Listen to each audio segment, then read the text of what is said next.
Nearly 20 First Nations chiefs from around Ontario arrive at Queen's Park for a meeting with the Premier the day after Doug Ford said this about Indigenous leaders.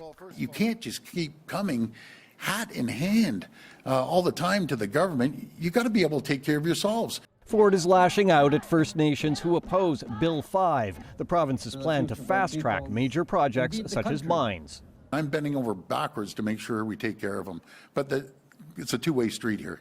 His statement drew condemnation and calls for an apology. Comments that were very deeply troubling, but also racist.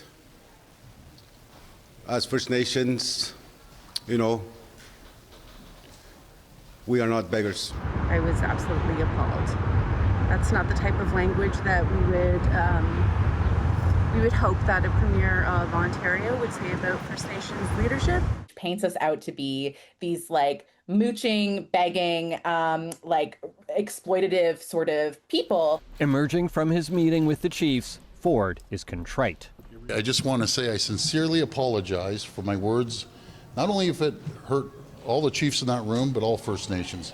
Ford stands with the Grand Council Chief of the Anishinaabe Nation and her deputy as he tries to explain his comments. I get passionate because I want prosperity for their communities. Ford believes prosperity will come to First Nations who get on board with mining. Ontario is one of the most mineral-rich areas in the entire world. Especially the Ring of Fire project in the province's north, hyped in this new government video that also boasts about Bill 5. Bold new legislation that will unleash our economic potential by cutting red tape, speeding up permitting, and getting mining projects approved faster. So again, Megwitch. Despite accepting Ford's apology for his comments, these First Nations leaders are not embracing his push to fast-track mines.